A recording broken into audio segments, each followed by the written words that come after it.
Hey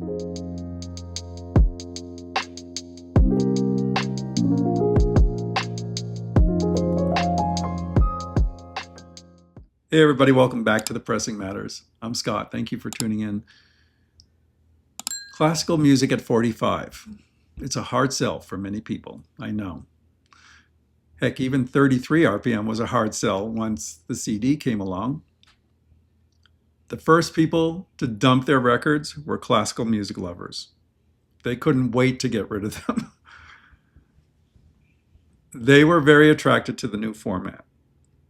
The promise of perfect sound forever, the absence of ticks and pops, the idea of no degradation of the sound over the years, the convenience, the ability to hear their favorite classical pieces in their entirety without interruption. The CD really was an ideal vehicle for classical music.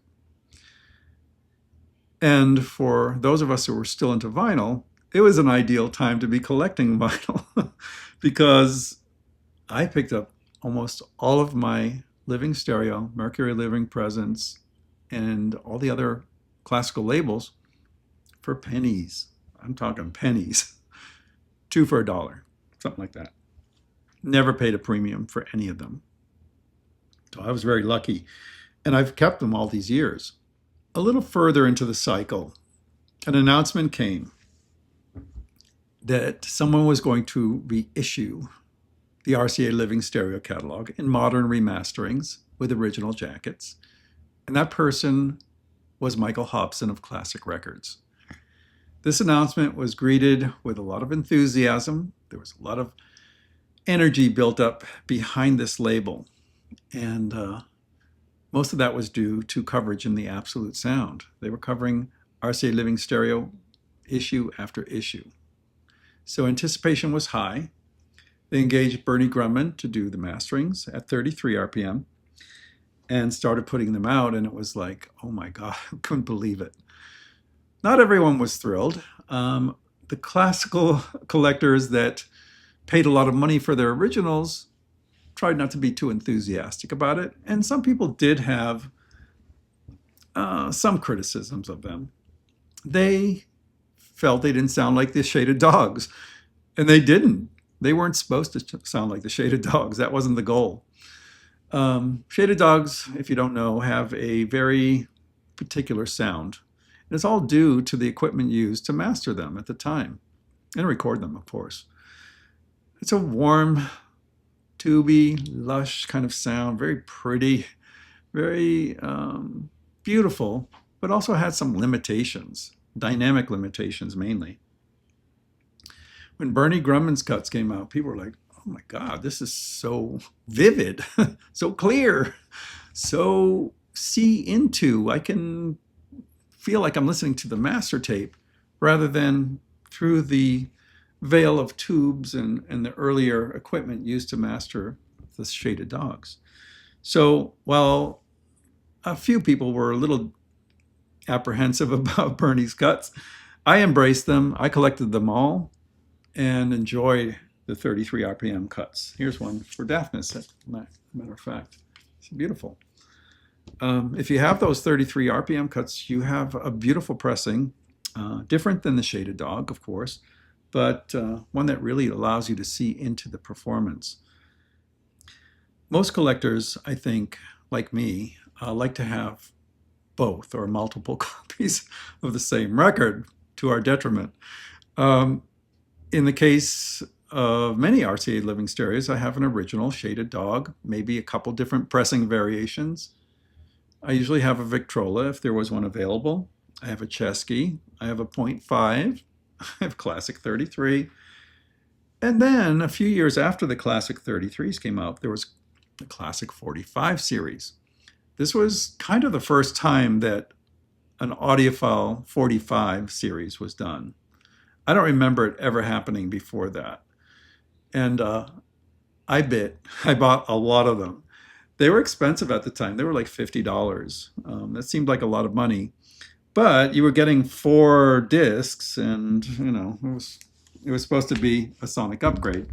And in most cases it was.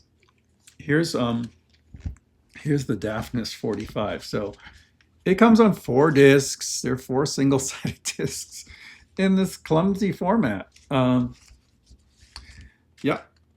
And another thing about it was, like I mentioned at the beginning, the music had to be separated onto 4 sides, so 4 movements.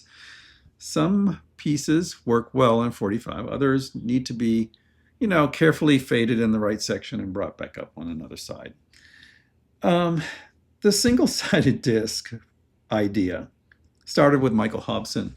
And although there were some theoretical advantages, I really don't see the benefit myself. To me, they're a detriment because they consume much more vinyl than necessary. 4, sometimes 5 discs just for one album.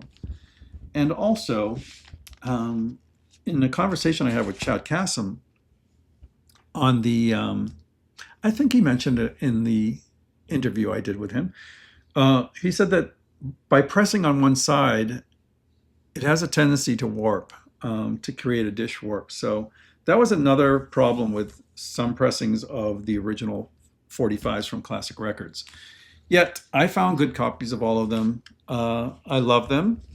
I always said I would never part with them, but well, now we have something new. We have Chad Kassem's 45 RPM series. And I couldn't wait to try this one, not only because the mastering is different, but I wanted to see the new format. Throughout this new series, there are going to be masterings that are taken from the classic records plates.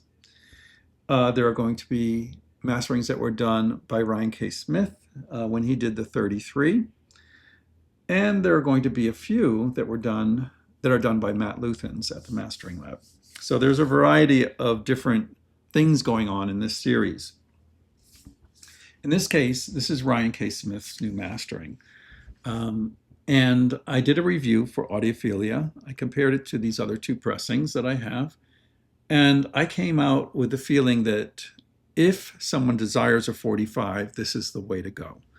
There really is no real reason, sonically or physically, to go and pay $250 for a 45 from Classic of Daphnis and Chloé when this is available for $65.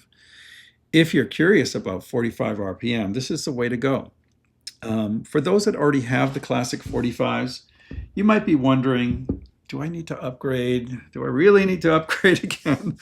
I would say if your classic 45s are taking up a lot of space, maybe consider reducing that by getting the new ones and selling off the old ones. You might be able to pay for the new one easily with what you make on this original. The jacket looks great. I was skeptical about these new anti-scuff jackets, but look at this. It's incredible. This is the classic. First of all, the color is way better on the new one. But, as much as I go on about how I love gloss jackets, I think these are spectacular.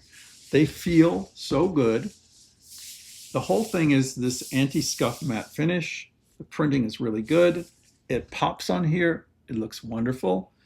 It wasn't this album, but another album that I have that has this finish. I got something on it, wiped it right off with a little bit of water, and it didn't make a blemish at all. These are really beautiful, and they're going to stand up over the long haul.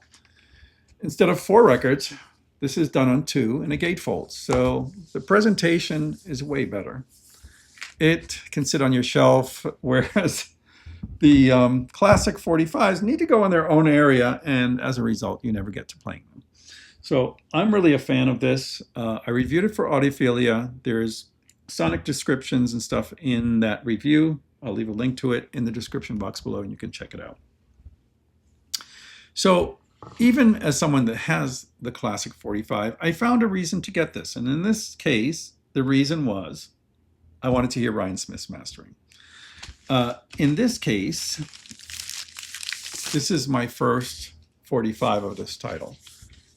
Fritz Reiner, Chicago Symphony Orchestra, Richard Strauss, also sprach Zarathustra. This is like Daphnis, early, 1806, 1893. These were recorded in the mid-50s, before the stereo disc was even developed. They came out on 2-track tapes. And if you have one of those 2-track tapes, you have a treasure. I didn't have the classic 45 of this. One of the reasons is I never got deeply into this record for some reason. I always knew it was important. I always knew it was a great performance. But maybe it was a familiarity with that opening fanfare that I just was like, okay, here it is again. And I never really allowed myself to delve deeply into it, even though I have a couple of pressings here. Now, I never found an original of this. Never. They're extremely rare and expensive. I think most people that were trying to collect the living stereos probably ended up with this. This was the Victrola. I have a plum label Victrola in this case. It's good. It's okay. I don't mind it. But it was soon surpassed by, well, there was something in between that I'm going to show you because not many people have seen it.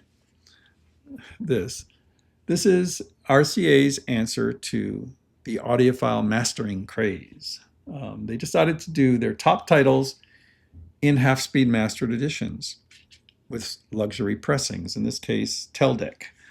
And they came in these jackets like this. They're pretty cool. I have to say, they're pretty cool. But they weren't that well received at the time. As a matter of fact, I'm going to part with mine because I need shelf space. So this and a number of other .5 series titles are going to go into my next sale. So keep an eye out for that if you want to pick those up for a very good price. I finally settled on this one. This is the classic 33 by Bernie Grunman. It's good. I think this is much better. Yes, you have to split the tone poem into 4 parts. But I think the sonic benefit, for me at least, is enough to draw me into this performance in a way that I wasn't getting drawn in as much on the 33. It looks like this inside. So it looks like each of these new ones is going to have an illustration on the left. And look, ooh, he looks mean. And the conductor on the right. Beautiful. This looks really nice. Sounds beautiful too. That opening fanfare sounds great. And the rest of the record is enchanting too. I mean, both of these have some limitations because they were recorded really at the dawn of stereo technology. They're 2-track recordings. But I think for fans of the history of RCA Living Stereo, these might be a nice upgrade for you. Even if you already have classic 33s, you might want to try one of these 45s. I think, for me, this was an easy choice. I wanted to hear this mastering, and this I didn't have in 45. So the next ones are already due to come out. So I'll have more to say on this as the series goes on. You know, I'm not going to get every one, but if there's a case for getting one, I will probably get it because I can't resist. I love Living Stereo. Let me know what you think about these 2 records and about 45 RPM mastering in general. And until next time, I'm Scott for The Pressing Matters. Thank you so much for watching and have a great day.